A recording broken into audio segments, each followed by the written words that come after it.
ada zikir, bacaan-bacaan tertentu dari ayat Allah dan doa-doa Nabi, dan amalan-amalan tertentu yang diajarkan Rasulullah yang dapat menjaga umat manusia dari mara bahaya apapun yang akan dihadapinya dalam waktu dekat ini. Bapak Ibu yang dimuliakan, Dajjal udah keluar belum sekarang?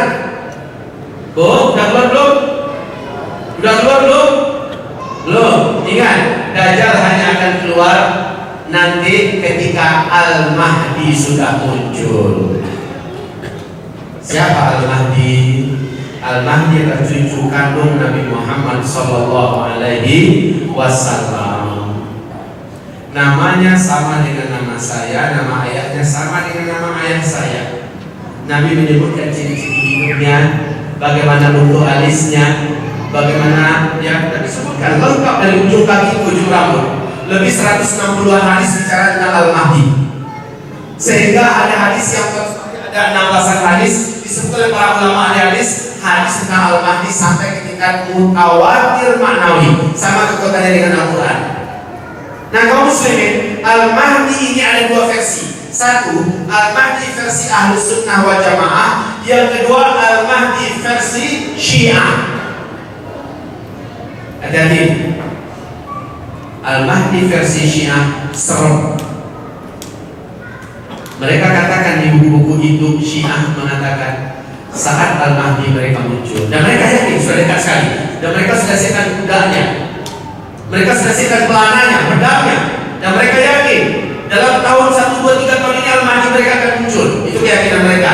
Seperti kita juga yakin, hanya saja kita gak nyiapin kuda untuk Al-Mahdi. Kalau mereka sudah siapin, kata mereka, Al-Mahdi kami nanti kalau muncul, pertama tugas Al-Mahdi adalah pergi ke Madinah, menghidupkan Abu Bakar kembali dan Umar bin Khattab, lalu disiksa, dibunuh, mati, hidupkan kembali, disiksa, dibunuh, mati, hidupkan kembali.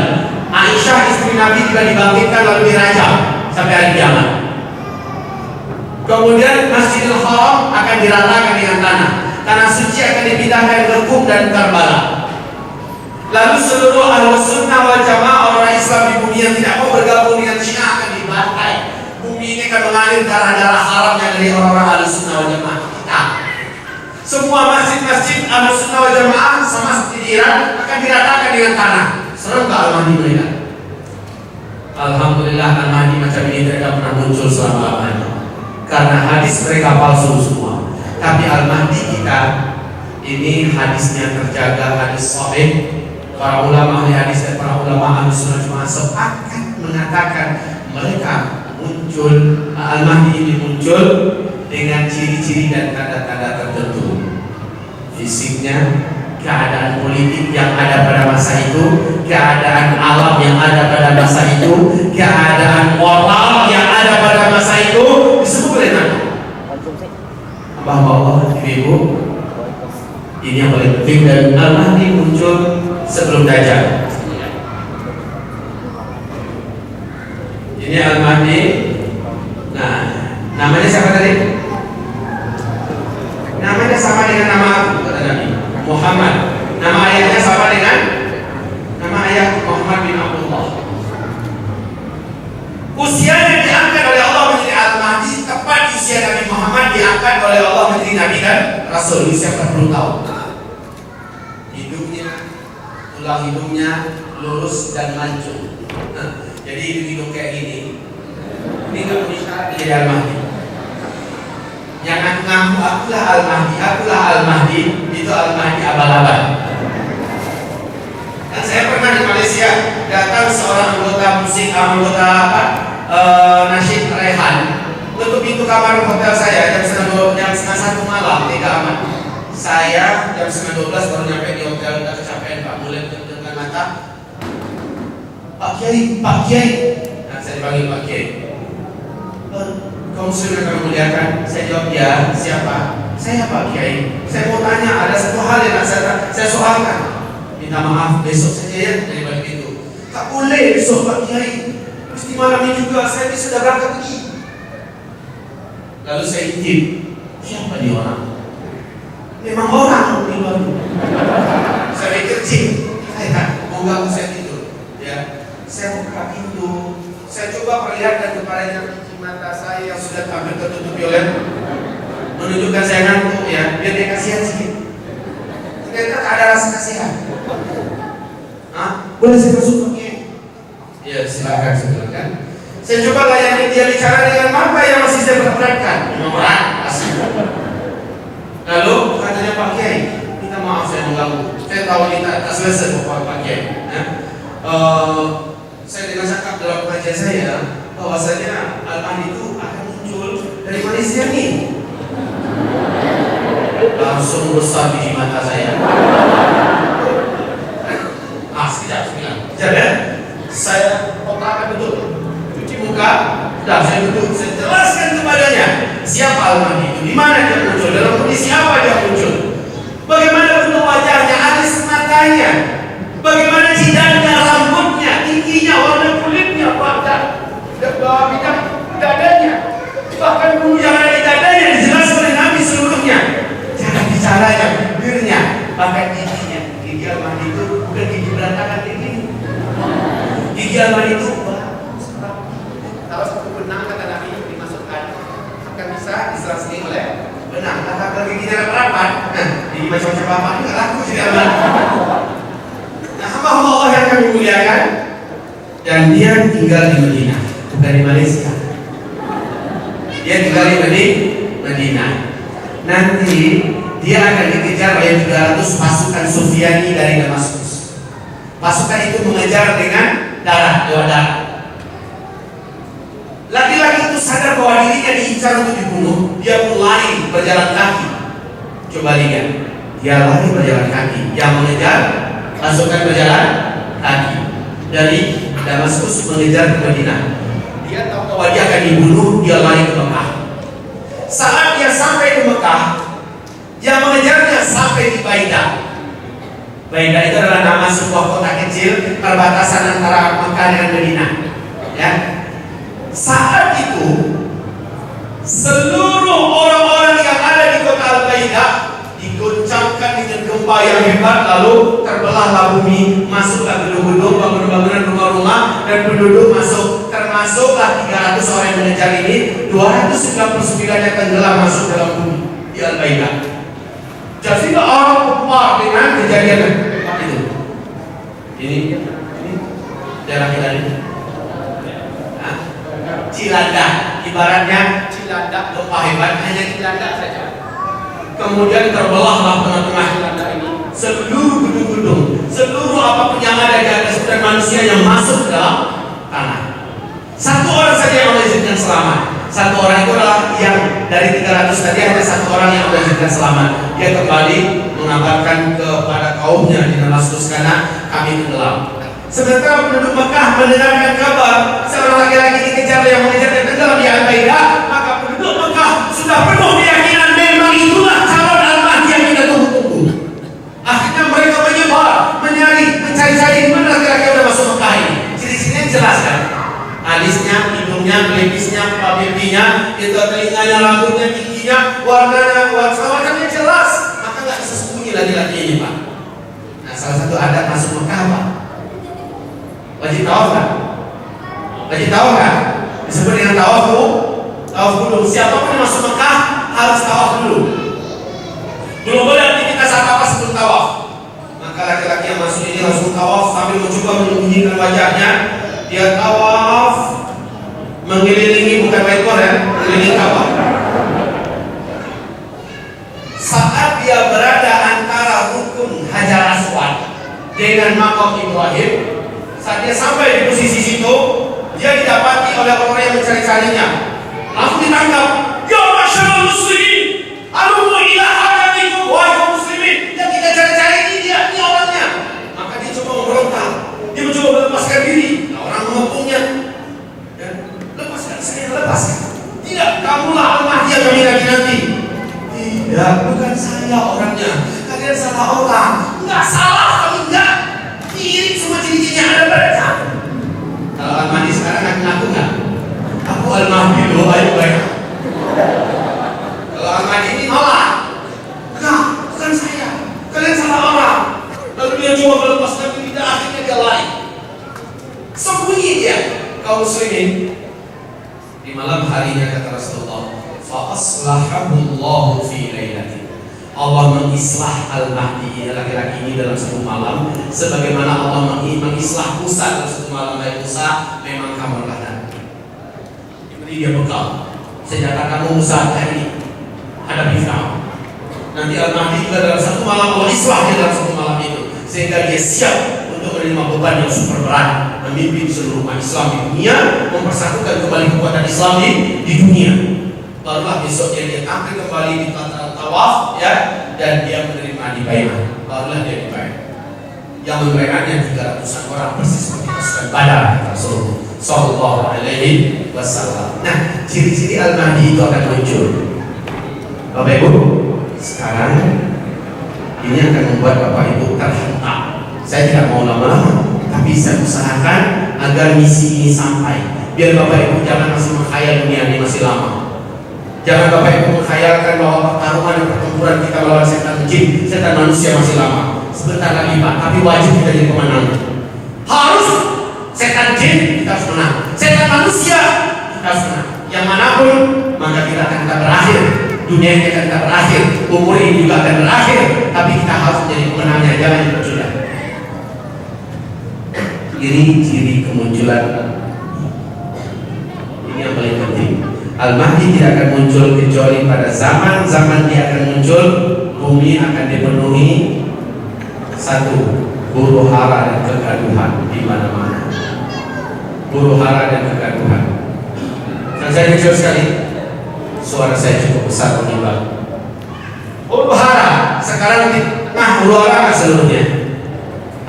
Hampir seluruh wilayah sekitar Timur Tengah ribut gak seluruhnya?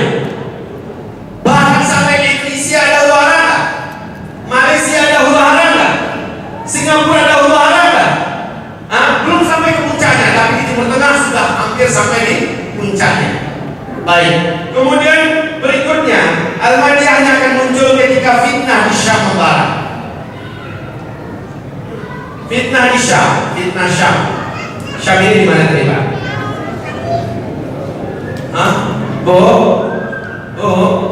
Ibu gak puasa kan? Nah, asalun akhir. Ini dia takbir akhir zaman. Kaum Sunni, Syam itu adalah Palestina, Syria, Lebanon, Yordania. Keempat negeri ini membara dalam fitnah yang tidak tahu ujungnya kapan. Ini adalah sinyal yang tidak terbantahkan tentang kemunculan Al-Mahdi, fitnah di Syam. Nabi menganjurkan umatnya ketika fitnah di Syam ini membara, badiru bil a'mali fitnah, badiru bil a'mali fitnah. Berlomba-lombalah kamu perbanyak amal-amal pada masa-masa fitnah. Wal fitan bisyam. Nabi lurus hadisnya, wal fitan bisyam. Yang dimaksud dengan fitnah itu bukan di Arab Saudi, bukan di Yaman, tapi di Syam. Di Suriah sudah berapa tahun berjalan sekarang? Tahun kelima ini kan kaum muslimin. Di Palestina, ya Allah, makin hari makin jadi gila orang Yahudi, itu tidak. Sekarang orang-orang radikal Yahudi sudah sepakat akan meruntuhkan Masjidil Aqsa. Perang besar-besaran sekarang lagi terjadi di Palestina. Lebanon hari ini kaum muslimin antara mujahidin ahlu sunnah wal jamaah melawan pemerintahan Lebanon yang sudah didominasi oleh Syiah Hizbullah.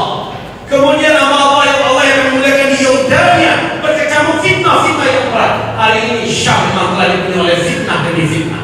Dahsyat sekali sekarang. Hamba Allah mengatakan berbanyak amal. Rehab hati muncul di masa-masa fitnah ini. Bahkan ruqyah syar'iyah yang sesuai sunnah di Indonesia, marahnya kemuncak-kemuncaknya ada pada masa-masa fitnah ini di Indonesia. Ini sebagai tanda apa? Kalau saya meyakini inilah tanda kasih sayang Allah. Allah ingin bangkitkan sebahagian daripada hamba-hambanya supaya selamat. Kedua, yang Allah jangan sia-siakan kesempatan ini. Bukan rehat yang menyelamatkan, tetapi poin demi poin, suguhan demi suguhan, tawaran demi tawaran yang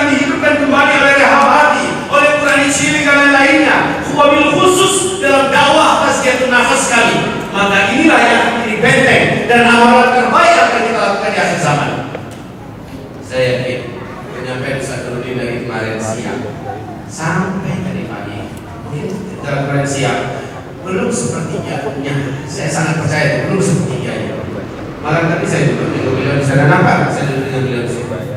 Beliau paparkan, saya katakan Ustaz, ini 2 hari bisa disampaikan ini. Beliau mengatakan selama ini saya sudah berjuangkan untuk bisa sampaikan, tapi saya mencoba dan cari waktu 3 hari. Ya, dan coba cari waktu 3 hari baru maksimal menyampaikannya. Sebab menyampaikan amalan-amalan benteng dan perlindungan akhir zaman ini gak bisa sampai 1 kali duduk. Saya sudah menemukan beberapa orang, Pak. Saya sering ngisi di luar negeri juga dengan majelis Allah. Ada orang yang ngikutin ketika saya ngisi di kerajaan sana. Ketika saya ngisi kerajaan situ dia datang lagi. Apa katanya? Saya kadang-kadang menemukan yang lebih hebatnya dari yang kedua daripada yang pertama. Ketika saya kemarin di Bukit Tinggi, Pak, di hotel Karisma, ada dari Malaysia satu rombongan datang khusus ikut training bersama saya. Training rehabilitasi kita. Apa kata mereka? Ini lebih lengkap kami dapatkan daripada yang pertama. Bahkan ada Dr. Firdaus namanya, dia adalah seorang ustaz dan ulama di Malaysia. Dia mengatakan ini kali keempat saya mengikuti Ustaz Zul menyampaikan ini dan semakin saya ikuti baru semakin kuat. Jadi belum minta maaf sekali aja kita dengar kayak gini, belum. Ini baru memperkenalkan. Kalau mau tambah mantap, di mana nanti ada event? Kejar. Di mana lagi ada event? Kejar lagi. Kejar. Waktu yang disediakan adalah waktu perlindungan kita sesungguhnya. Satu minggu. Pada Kancol, Ciloko. Di mana ke puncak macet. Bagus kesini. Kalau kesini, insya Allah selamat dunia dan akhirat. Duit kita juga sedang keluarkan, sedekah. Jadi tabungan kita. Lanjut ya. Sampai mana? Kita sedang fitnah. Untuk seluruh Allah kami sampaikan kepada ibu. Mudah-mudahan di antara bapak dan ibu yang saya mulai hari ini termasuk di antara hamba-hamba Allah yang dijaga oleh Allah dari fitnah Dajjal. Sebab apa? Kata Rasulullah, Dajjal ketika muncul tidak ada satupun kota di dunia yang tidak didatanginya. Saat dia masuk ke kota itu, berduyun-duyun manusia keluar dari mereka berjumpa dengan Dajjal. Saat mereka sudah berjumpa dengan Dajjal, mereka langsung sujud. Dajjal, siapa yang saat itu menyembah Dajjal, dia tidak akan pernah selamat selama-lamanya. Gak ada lagi cerita taubat yang akan diterima. Kenapa? Dia dengan rela sujud kepada Dajjal, menyembah Dajjal. Dan yang paling banyak dari umatku nanti yang murtad menyembah Dajjal adalah kaum wanita. Kaum wanita, ibu. Mana? Insya Allah mudah pada mati dua. Bukan guyon loh Pak. Bapak ketawa semangat, ketawa apa dulu? Bukan guyon loh Ibu. Memang kami laki-laki paling duluan Allah cabut nyawa. Ingat, di sini kata Rasulullah pada periode kelima jumlah laki-laki 1 berbanding jumlah wanita yang 50. Setiap 50 wanita baru 1 laki-laki. Kemana pergi laki-laki? Menjelang Dajjal muncul bakalan banyak kematian terjadi pada kaum lelaki di bumi. Maka ibu dimanapun yang muda-muda, siap-siaplah yang masih punya suami melepas suaminya. Karena ketika Al-Mahdi muncul, dia halang-halang suaminya bergabung dengan Al-Mahdi, tidak mau mengangkat kemuliaan Islam berperang bersama Al-Mahdi, laki-laki itu akan dihukum murtad menurut ijma' para ulama. Ibu mau berkawin dengan orang murtad, maka ibu harus motivasi dia. Motivasi dia ada 2. Keluar mana? Bergabunglah dengan Al-Mahdi. Hanya saja hamba Allah yang dimuliakan, sebelum ini akan banyak kematian bagi kaum laki-laki mana-mana. Apalagi yang muda-muda. Saya melihat yang muda-muda ini cepat meninggal daripada bapak. Kenapa? Bapak mungkin saja nanti pada harinya nanti disuruh tinggal di Indonesia. Sebab apa? Yang muda-muda mereka akan muda. Dia akan menyeberangi dengan sampan nanti ke Selat Melaka, lalu sampai di Malaysia menunggu kuda terus Indonesia. Mudah-mudahan sepanjang jalan selamat. Kalau ada apa-apa jalan dari meninggal syahid. Yang sampai ke sana dia adalah manusia terbaik. Yang bertahan diri di sini sementara dia sudah pantas untuk keluar, dia murtad. Maka kata Nabi SAW, setengah daripada total kaum lelaki dari umatnya ketika Al-Mahdi muncul, dia akan murtad. Sebab apa? Tidak percaya dan tidak mau bergabung dengan Al-Mahdi. Al-Mahdi ini bukan Abu Bakar Al-Baghdadi yang ada di Irak. Belum ada sekarang ini Al-Mahdi, belum muncul, belum. Tapi ciri-cirinya, oke, huru hara di Timur Tengah, fitnah di negeri Syam, kemudian yang ini, wafatnya seorang raja di Arab Saudi. Ya, raja ini ada 3 calon ahli waris di belakangnya. Ada 3 calon ahli waris di belakangnya. Kaum muslimin, beberapa Jumat yang lalu, lebih kurang 21 Jumat yang lalu, telah wafat Raja Abdullah, ya, di Arab Saudi. Kaisar. Siapa yang menggantikannya? Raja Salman, digantikan oleh Pangeran Salman yang sekarang menjadi raja di Arab Saudi. Oh tidak, kaum muslimin, Raja Abdullah ini dia adalah salah seorang di antara anak Raja Abdul Aziz. Jadi pendiri kerajaan Arab Saudi modern yaitu Abdul Aziz bin Saud atau bin Saud, ya. Dia punya istri resmi, istri syar'i, ya, yaitu 4 orang yang anaknya dari kaum laki-lakinya ada 12. Ya. Perintah Abdul Aziz ini 1, 2, 3, 4, 5, 6, 7, 8, 9, 10, 11, 12. Apa perintah beliau? Dan ini dianggap sebagai keputusan kerajaan. Selama level anak-anaknya ini masih hidup, yang menjadi raja Arab Saudi tidak boleh cucu selama mereka masih hidup. Jadi wajib tak mereka. Kalau yang ini meninggal, maka harus langsung digantikan oleh saudara sebelahnya, walaupun lain ibu. Kalau ini meninggal, langsung digantikan oleh saudara sebelahnya. Begitulah terus. Nah sekarang di sini ini adalah Raja Faisal, Pangeran Faisal. Kita kenal siapa ini Faisal. Setelah Faisal adalah Pangeran Khalid.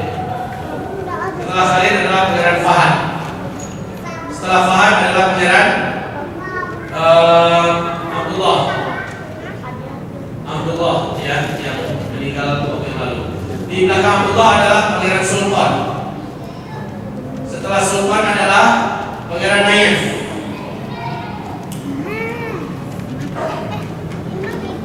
Setelah Pangeran Nayef adalah Pangeran Salman. Setelah Pangeran Salman yaitu Pangeran Tolal. Pangeran Tolal, ya, bukan Tolal. Setelah Pangeran Tolal adalah Pangeran Muslim. Nah, kaum muslimin yang dimuliakan, lihat ini. Faisal satu-satunya raja Saudi yang berani bersumpah akan membebaskan Palestina dari penjajahan Israel. Lalu dia berakhir dengan dibunuh oleh ponakan kandungnya sendiri yang baru kembali dari Amerika. Ditembak di Irak. Digantikan oleh Pangeran Khalid menjadi raja. Setelah beliau meninggal, digantikan oleh Fahad. Setelah Fahad meninggal, ya, digantikan oleh Pangeran Abdullah. Abdullah yang cukup lama memimpin. Saat 2008, Pangeran Raja Abdullah ini divonis oleh medis internasional sudah mati secara medis. Secara klinis sudah dianggap mati. Ya, lalu dibaiatlah 3 orang calon raja berikutnya sepeninggal beliau. Nah ini yang dibaiat itu oleh Raja Abdullah. Ini sudah meninggal. Abdullah membaiat 3 orang berikutnya setelah dia, Salman, Nayef, dan Sultan. Setelah beliau di 2008, ya, ternyata hidup aja dia masih sampai duduk semua. Dan Pangeran Sultan lebih dulu meninggal dunia. Meninggal dulu pada tahun 2011. Tahun berikutnya 2012 pada bulan Juni, tanggal 6 Juni kalau saya tidak silap, ya, Pangeran Nayef menyusul meninggal dunia. Artinya yang habis dibaiat untuk tinggal cuma 1, Salman, ya. Jadi amal Allah yang dimuliakan, maka pada bulan Februari 2014, Februari 2014, dibayar 3 orang pangeran ini untuk menjadi pengganti berikutnya. Ingat ya, ada Nabi saat meninggal seorang raja yang memimpin Hijaz, Mekah, Madinah, dan Taif, akan ada 3 calon pengganti yang nanti akan saling jatuh menjatuhkan, saling berperang. Ini mereka 3 yang tersisa. Singkat cerita kaum muslimin, saat Salman ini naik, satu-satunya anak daripada Raja Abdul Aziz bin Saud yang paling taat itu adalah Salman. Dan Salman ini sangat tidak diingini oleh Barat. Dia sangat tidak disukai oleh Yahudi. Makanya semasa Raja Abdullah masih hidup, Pangeran Salman ini agak sering diperlakukan dengan agak sering dikucilkan, walaupun dia diberikan jabatan hanya sebagai gubernur saja, ya, di Riyadh. Dan hak-haknya juga banyak yang dia. Sementara kaum muslimin yang dimuliakan, dia sekarang menjadi raja, maka semua cita-citanya dia wujudkan sekarang. Tahu kan, Bapak Ibu? Kenapa Salman ini benci? Pertama, karena Salman dari dulu adalah binaan atau kader, salah satu kader daripada Ikhwanul Muslimin. Kedua, Salman satu-satunya putra mahkota yang tetap menjaga hafalannya 30 juz, dan dia selalu ketat menjaga sholat berjamaah dari 5 waktu di masjid berjamaah. Masih ingat bagaimana ketika dia baru dilantik, lama kemudian si siapa tuh Mister Obama datang waktu selasar masuk, nggak peduli ya, dianggap dicunguk saja dia datang, dia langsung pergi ke masjid. Semua orang-orang kerajaan bergabung di belakang beliau, bergabung pergi ke masjid. Tinggal teman-teman aja suami laki bini ini, Barack Obama dengan bininya dan orang lain bersamanya. Dia, nah Allah memuliakan Salman langsung mengumumkan bahwa Ikhwanul Muslimin yang dicap teroris oleh Mesir dan oleh PBB bukan teroris, dia adalah saudara kita. Semua bantuan yang mengalir selama ini kepada Sisi, pemberontak pemerintah resmi yang ada di Mesir oleh Mursi yang terpilih secara demokratis, ya, diberontak oleh Sisi, kemudian dibantu miliaran dolar oleh kerajaan Arab Saudi di masa transisi ini. Nah, Salman naik, semua bantuan itu disunat habis, tidak ada lagi. Sisi pun datang mencoba untuk ngambil hati. Hanya 2 jam aja disambut dengan dingin oleh Raja Salman. Satu kata, satu jawab. Satu kata dingin sekali. Kenapa? Sisi terkenal membunuh, membantai umat Islam di Mesir lebih dari 7.000 orang dan 300 orang dibakar hidup pada hari Jumat. Sampai hari ini Sisi masih membunuh orang. Nah, kaum muslimin yang kami muliakan, Raja Salman tahu nih track record daripada Sisi ini, maka tidak disambut sedikit pun dengan kehormatan. Pulang-pulang Sisi dengan seluruh media masanya mencak-mencak, mengancam itu semacamnya. Kami tidak akan punya semacam terjadi, kami tidak akan bantu segala macamnya. Nah, hamba-hamba Allah yang kami muliakan, tapi ketika Tiger Dogan datang ke Arab Saudi, dirangkul aman-aman oleh Raja Salman, dipeluk, buat 3 hari 3 malam bersama mereka kemana-mana. Lalu mereka berjanji bersumpah akan menyelamatkan dan membebaskan Suriah agar Ahlus Sunnah wal Jamaah kembali berkibar di sana. Tapi belum itu diwujudkan, kasus Yaman merebak. Akhirnya Arab Saudi memutuskan Yaman terdekat. Soalnya kalau Yaman dikuasai, maka Saudi pasti terkepung dari seluruhnya. Maka Yaman akhirnya dilindungi dulu. Dalam itu Saudi tidak peduli dengan PBB. Saudi sudah putuskan. Ini keputusan kami, ini urusan rumah tangga kami, tidak ada urusan dengan PBB. PBB kehilangan mitra terkuatnya di Timur Tengah, yaitu Arab Saudi. Sejak Salman naik, Saudi sudah bukan milik PBB lagi, bukan milik Amerika lagi. Makanya dengan ini resmi Amerika Serikat mengumumkan bergabung dan bersatu dengan Iran, musuh bebuyutan Saudi. Mempersilahkan Iran memperbanyak peluru nuklir segala macamnya, ya. Semua bantuan militer yang diperlukan untuk menghabisi Ahlus Sunnah wal Jamaah di Timur Tengah dibantu oleh Amerika Serikat, PBB bersama dengan ini. Akhirnya umat Islam Ahlus Sunnah wal Jamaah betul terjepit.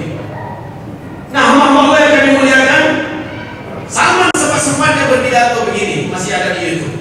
Selepas Yaman selesai, insya Allah kita akan langsung ke Palestina, kita akan bebaskan Al-Aqsa.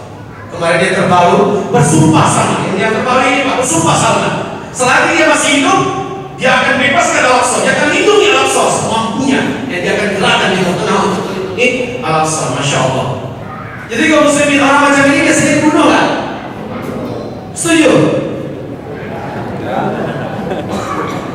seluruh ulama ahli sunnah wal jamaah sepakat melayangkan surat kepada Raja Salman, kami mencintai engkau, kami merindukan pemimpin-pemimpin ini akan seperti engkau. Ya, orang ini sudah tua bu, sudah 79 dan 80 lagi umurnya Raja Salman. Itu pun banyak penyakit dalam badannya Pak. Saya sudah mendengar sekarang ada konspirasi upaya-upaya pembunuhan terhadap beliau. Bagaimana nasib Pangeran Tolan? Ini termasuk orang terkaya nomor 6 di dunia. Secara resmi diusir oleh Raja Salman sebagai anggota kerajaan. Kenapa? Ini tukang maksiat yang luar biasa. Dengan fulusnya, fifulus, kulisyek fulus, mafifulus mampus. Kalau punya itu, dan dia diusir dari kerajaan Arab Saudi, yang terjadi apa? Marah nggak? Pasti. Sementara Muslim, dagingnya, otaknya, darahnya 100% adalah kiblatnya ke barat. Loyalitasnya pada Yahudi. Salman tahu ini orang berdua tidak layak menjadi raja Arab Saudi berikutnya. Makanya Salman beberapa Jumat yang lalu meresmikan melantik 2 calon raja setelah beliau. Ya, yang pertama anak-anak daripada saudara kandungnya Nayef, saudara satu ibu satu bapak ya. Muhammad bin Nayef namanya, Muhammad bin Nayef. Dan ini adalah Muhammad bin Salman. Kalau Muhammad bin Nayef meninggal, berikutnya mengganti orang Muhammad bin Salman. Artinya dua hak orang ini sudah dicopotnya. Otomatis mereka ini marah. Kedengaran sekarang enggak kan? Kayaknya keraguan aja. Enggak ada keraguan Muslim. Saya punya sahabat dan saudara di Timur Tengah sekarang di Mesir Arab, ya. Mereka ini apalagi yang ini dan keturunannya, ya. Di Walid bin Talal, dia juga orang punya power dan harta yang sangat wah, sangat berang karena hak kerajaan berikutnya sudah dicopot dari mereka. Tidak kembali. Kalau ini saja dibunuh Pangeran Salman ini, orang biasanya tidak lama hidup. Biasanya terjadi tidak perebutan kekuasaan. Terjadi tidak? Allah yang kami muliakan. Tolong ini, tolong ya, diperbaiki bahasanya. Tolong, bukan tolong. Saya katakan dia sekarang merasa terusir dari kerajaan dan memang diusir. Kemarahannya memuncak.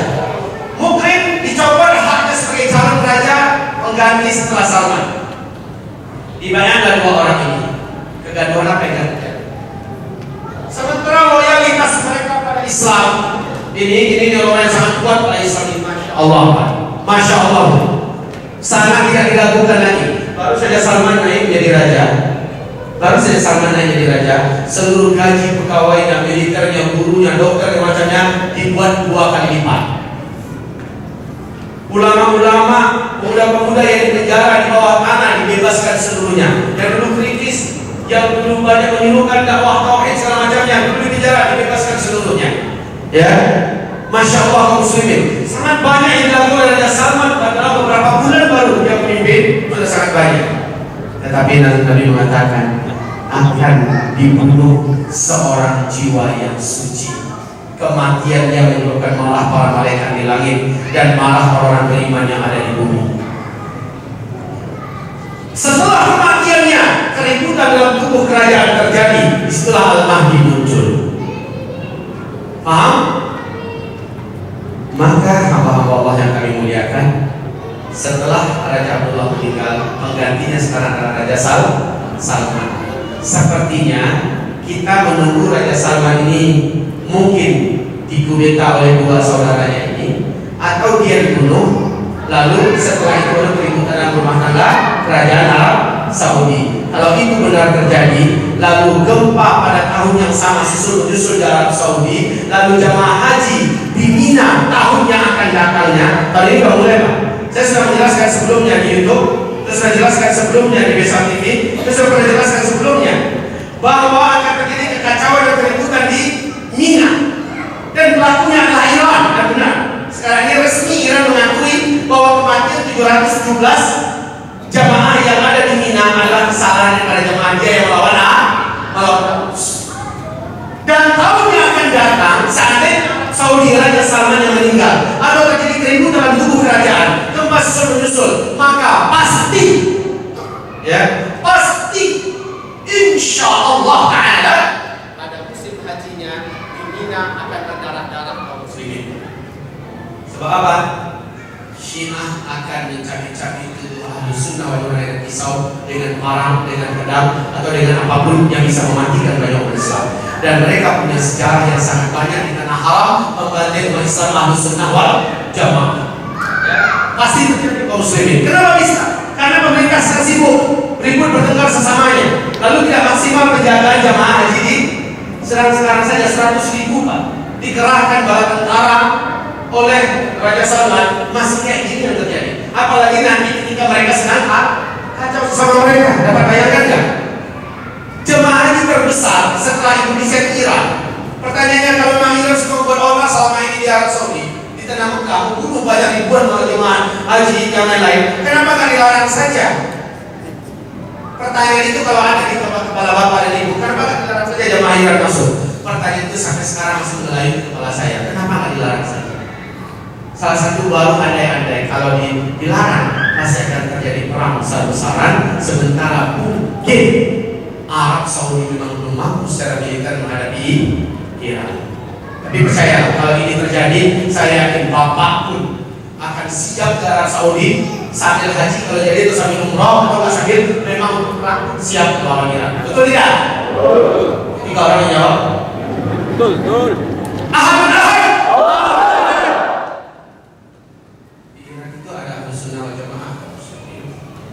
Mereka betul mengalami penindasan yang sejati-jatinya. Yang kita maksud adalah pemerintah Syiah Rafidhah yang ada di Iran.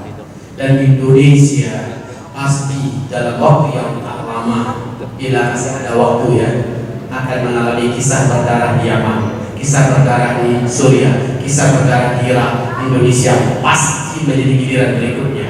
Karena ini adalah intelijen Indonesia sendiri menyebutkan. Badan intelijen dalam Indonesia juga menjelaskan bagaimana hari ini sudah sampai pada 7 pimpinan pengamanan negara ini. Indonesia akan mengalami seperti Suriah, seperti Irak, antara ahli sunnah wal jamaah dengan Syiah impor yang akan menjadikan Indonesia itu berkiblat kepada Irak. Namun, baik kaum muslimin, kita kembali menjelang kemunculan Al-Mahdi.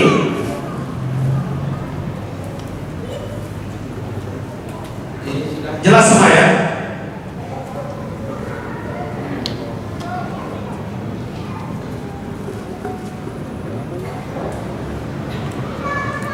Menjelang kemunculan Al-Mahdi, berikutnya akan ditemukan suasana.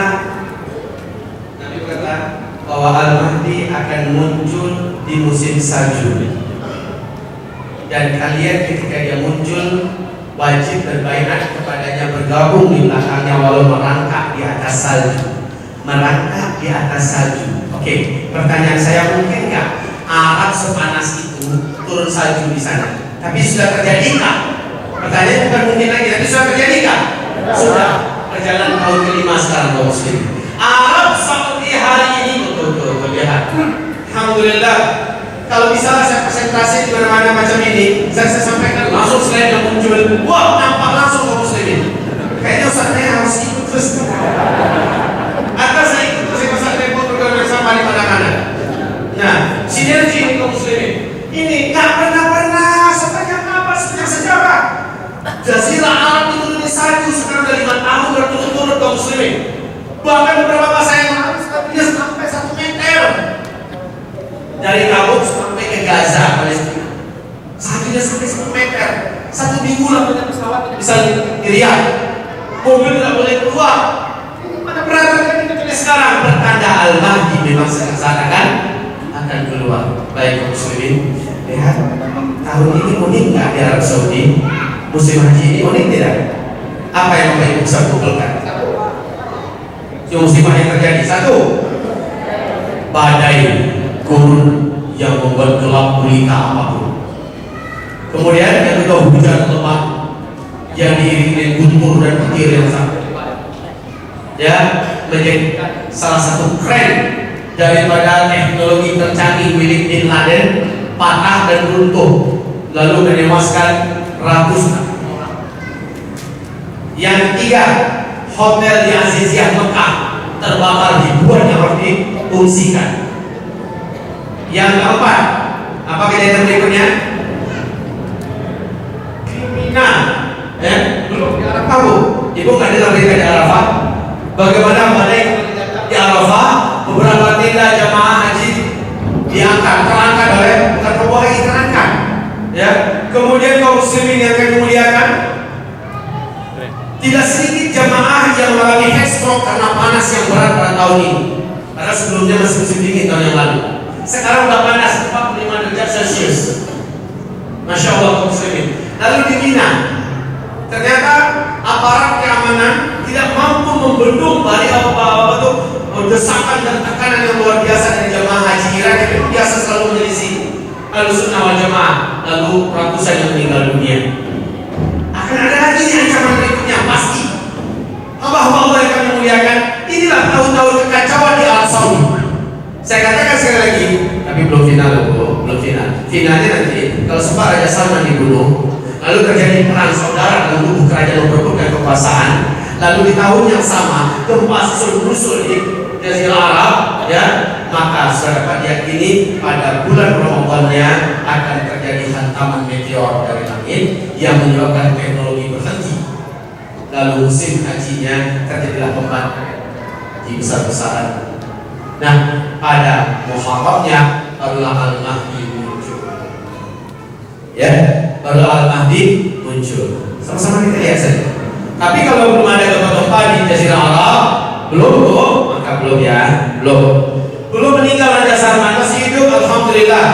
Masih banyak yang dapat dilakukan oleh Raja yang mulia ini untuk menyelamatkan kaum muslimin. Saya katakan tadi, jiwa yang suci dibunuh. Siapa Nafsun Zakiyah itu?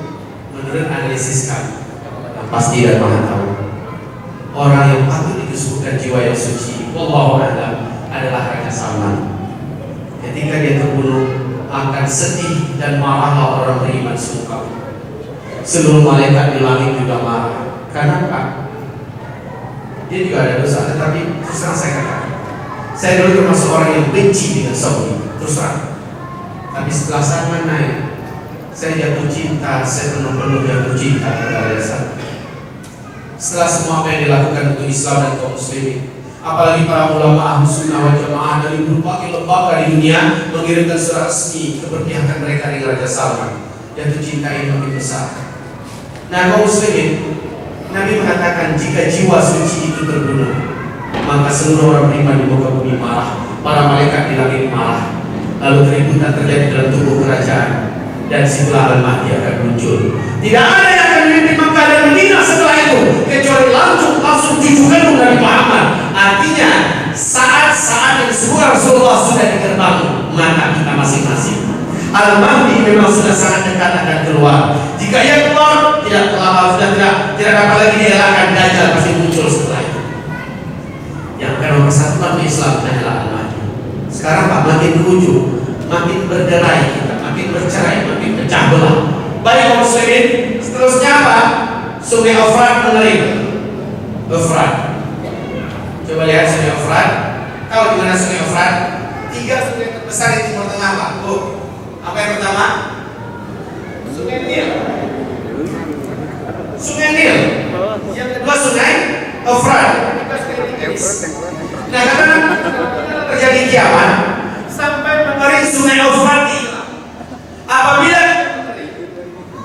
maka akan muncullah gunung emas yang akan diperebutkan oleh seluruh lelaki di muka bumi. Setiap 100 orang dari laki-laki yang berperang di Efrat gunung emas itu, 99-nya mati terbunuh di situ. Cuma 1 yang bertahan hidup. Lalu apa kata yang 1 itu? Setiap mereka berkata, semoga 1 orang yang hidup itu saya orang. Saking rakusnya mereka mendapatkan gunung emas ini, perang seluruhnya. Sungai Efrat hari ini di Irak, mulai tanggal 12 Februari, New York Times 2013 telah resmi mengumumkan bahwa menurut pengamatan NASA Amerika Serikat, 60% Sungai Efrat telah kering. 2014 Sungai Efrat di Irak akan kering total. Ternyata betul loh, 2014 sudah nggak ada lagi, Sungai Efrat sudah kering. George Walker Bush. Nah, siapa yang maksud? Siapa ya? Mantan Presiden Amerika Serikat sebelum digantikan oleh Barack Obama. Dia pernah berpidato jatuh berapi-api. Apa katanya? Satelit kita telah menemukan adanya potensi emas yang sangat besar di Irak. Dan apapun yang terjadi, Amerika Serikat selaku polisi dunia yang menjaga keamanan, yang menjaga keamanan di mana-mana, akan mengamankan emas ini supaya tidak terjatuh ke tangan-tangan yang tidak pantas. Malik lihat. Ini rahasia kenapa hamba-hamba Allah Bapak Ibu yang kami muliakan. Barack Obama pada bulan Februari 2014 menahan 135.000 bala tentara daratnya pasukan infanteri dari negeri Teluk tidak jadi ditarik ke Amerika. Sebab apa? Persiapan dalam rangka mendapatkan gunung emas yang ada di Irak. Negara-negara besar punya teknologi tinggi telah mengetahui ada tumpukan emas yang sangat besar dalam berbumi Irak, dan nanti akan keluar mungkin karena hantaman meteor atau mungkin karena gempa, dia akan muncul, dan setelah kemunculan itu baru orang akan perang di sana. Semua laki-laki dunia akan datang ke situ, kata Nabi. Dalam setiap 100 laki-laki 99 yang mati terbunuh, cuma satu yang hidup. Tapi Nabi melarang umatku, kalian jangan ikut perang di sana. Ya, umat Nabi Muhammad jangan ikut-ikutan, Pak. Jangan ikut-ikutan. Semoga kaum muslimin, bapak-bapak kami, jangan ikut TNI kita tidak terjebak. Nabi mengatakan jaga itu perang di sana. Tapi mayoritas laki-laki di muka bumi akan berangkat ke sana memperebutkan gunung emas. Setiap 100 orang mati 99, cuma satu yang hidup. Sekarang apa dipahami tidak? Kenapa berani terima satu laki-laki 50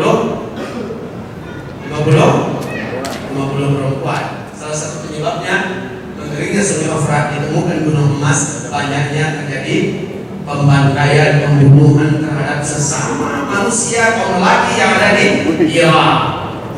Baik, hamba-hamba Allah kaum muslimin yang kami muliakan, Sungai Efrat sekarang sudah kering. Tidak akan terjadi kiamat sampai menjadi Sungai Efrat. Hari ini Sungai Efrat telah kering. Ada yang masih membantahkan. Lama lagi Ustaz kiamat, dulu lah kamu. Orang Padang kan, dulu lah kamu masih mau ngeyel, masih mau menyangka dan mengatakan lama lagi, udah tak apa-apa. Faman syaa falyu'min wa man syaa falyakfur. Mau percaya kalian? Silakan percaya. Gak ada untungnya bagi Allah kalian percaya. Faman syaa falyakfur. Siapa yang mau kafir, kafir saja. Silakan. Tanggung bagi kafir ini. Mau percaya dengan penjelasan ini? Alhamdulillah. Nggak mau percaya? Innalillah. Bagi kita, bagi saya hanya cukup menyampaikan. Tapi pesan yang terpenting apa? Baik. Sebelumnya saya katakan inilah puncak huru hara. Jatuhnya meteor besar dari langit yang Allah sebutkan dalam Al-Quran, disebutkan Batsyatul Kubra. Batsyatul Kubra, hantaman besar dari langit menjelang kiamat, yang dampaknya adalah menimbulkan dukhan debu yang sangat tebal di bumi ini. Dukhan, sehingga salah satu nama Al-Quran disebut dengan nama Ad-Dukhan. Pak, bumi kita sejak 2013 sampai 2016 sedang ada saat ini di arus sungai meteor di ruang angkasa. Jadi macam ini. Di ruang angkasa ini 2013 dan ini 2016. Dulu bumi kita, matahari segala macamnya terus istri, dan mereka juga dalam keadaan bergerak sampai dari 2013 ya, pas bumi kita masuk ke area ini. Berarti ada lamanya 4 tahun ada di area hujan meteor yang ratusan juta jumlahnya di ruang angkasa. Meteor ini kaum muslimin yang kami muliakan akan menyebabkan teknologi di muka bumi ini berhenti secara total. Ternyata benar. Tahun 2013 ada 3 kejadian meteor menembus atmosfer kita. Pertama terjadi di Siberia, Rusia pada tanggal 14 Februari. Beratnya 70.000 ton, 1.200 orang yang korban. Alhamdulillah jatuhnya tepat di danau es, sehingga tidak menimbulkan ledakan yang dahsyat. Meteor yang kedua jatuh masuk tembus ke atmosfer kita, tapi alhamdulillah nggak sampai ke daratan, sudah meledak dulu di atas negara Argentina dan menyebabkan itu pada hari Minggu malam pada tanggal 15 April menyebabkan beberapa kota langsung terang benderang malam itu. Lagi ada konser raksasa ya di Argentina. Yang ketiga jatuh di Los Angeles pada tanggal 7 November. Ternyata bahwa Allah mendukung oleh NASA, bumi kita sedang ada di arus sungai meteor. Nah, pertanyaan sekarang adalah apa yang dinyatakan oleh Michel Penn. Bapak Ibu yang kami muliakan, sebelum saya katakan, Bapak masih kenal nggak dengan Albert Einstein? Masih kenal dengan Albert Einstein? Ibu pernah kenal ya?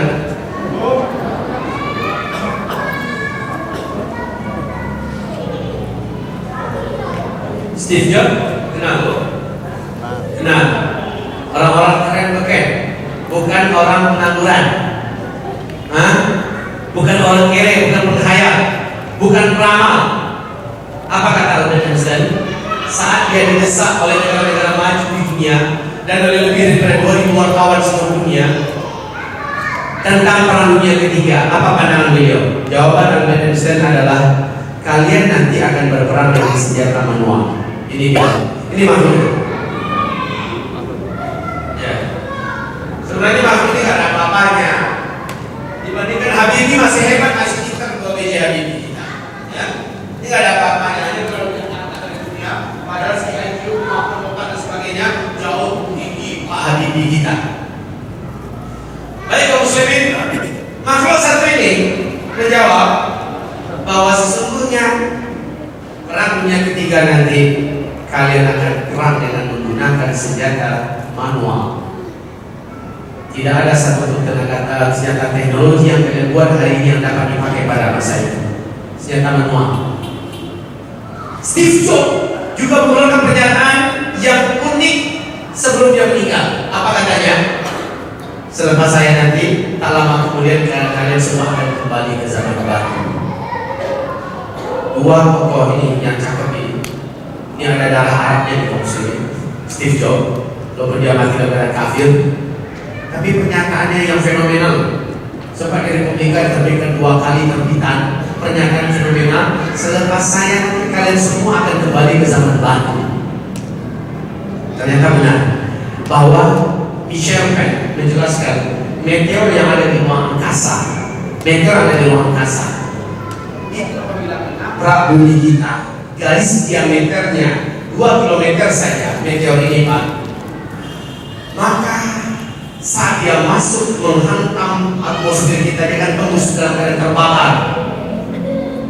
Dalam keadaan terbakar menimbulkan asap yang sangat tebal.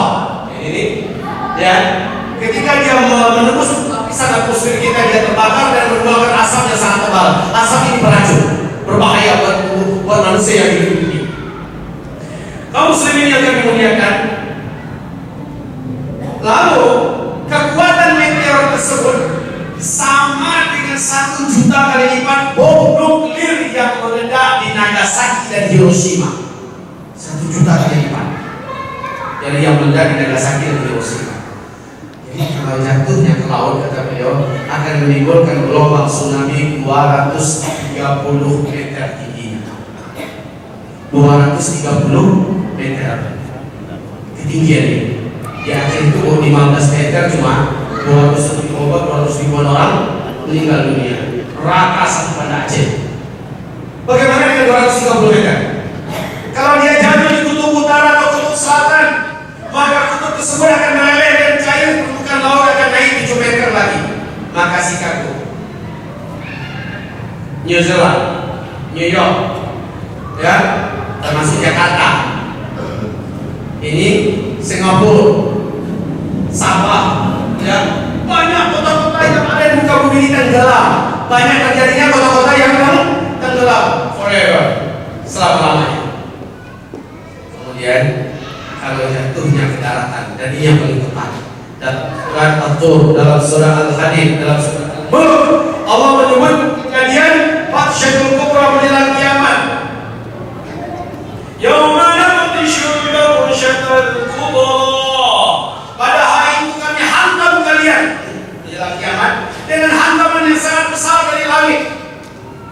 Yauma yarawunahum yaquluna kisfan. Pada hari itu mereka melihat ke arah langit. Mereka melihat ada satu kisfan minas sama'i saqita. Yaqulu sahabun markum. Itulah awan yang bertindih-tindih saking tebalnya, Pak. Jadi ketika menabrak atmosfer kita, kecepatannya di ruang angkasa 120.000 km per jam. Ketika dia menghantam atmosfer kita, terjadi benturan yang sangat besar. Satu bumi ini mendengar. Orang di Mekah ketika itu sedang subuh. Lepas saja sholat subuh. Nah, kaum muslimin yang kami muliakan, apabila dia jatuh, terjadi pergesekan yang sangat hebat. Dia terbakar. Serpihan-serpihan halusnya akan menjadi hujan meteor yang sangat banyak yang meledak. Pernah nonton film 2012? Yang menembus kemana-mana gedung-gedung bukit oleh serpihan itu seperti hujan meteor. Sementara meteor yang besarnya, Pak, meteor yang besarnya akan menghantam daratan. Ini yang lebih tepat. Sebab apa? Terjadi dufan setelah itu. Terjadi dufan, kabut asap yang sangat tebal. Saat mana menghantam daratan jenuh 100 sampai 200 km, seluruh makhluk hidup akan langsung menjadi karbon. Menguap saking dahsyatnya. Lalu bumi langsung terlombangi partikel-partikelnya yang hancur, yang panas, ya, membumbung ke udara. Gelombang kecilnya 800 km per jam, Pak, segera membungkus bumi ini. Maka bumi akan gelap seperti dukhan mubin. Kalian akan gelap di bumi selama 40 hari 40 malam. Masih lihat kabut badai burung kemarin di Arab Saudi? Sudah ada terima di WhatsApp masing-masing? Gelapnya kan luar biasa kan? Padahal itu sebentar. Bagaimana dengan 40 hari 40 malam? Nah, kaum muslimin, kata bicara berikutnya. Ini ya yang kemarin di Arab Saudi, gelap gulita setelah itu. Jadi sebentar saya izinkan dulu.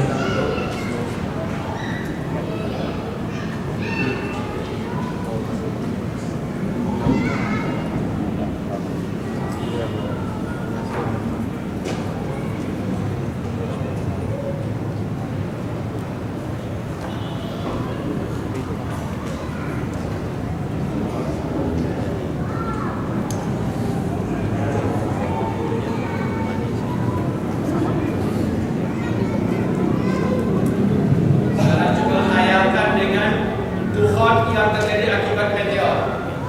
Sementara itu sangat panas, Bapak, panas sekali, sangat panas sekali. Kata Rasulullah, akibat dufan itu seluruh orang kafir akan melumpuh kulit mereka, bagaikan masuk oven.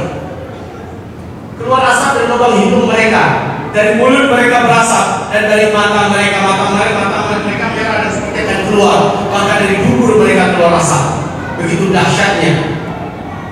Abdullah bin Abbas berkata, sama-sama kami mengatakan bahwa meteor sudah lewat malam tadi, berarti besok terjadi tufan. Jadi mereka menghubungkan antara meteor jatuh dengan tufan, para sahabat ini.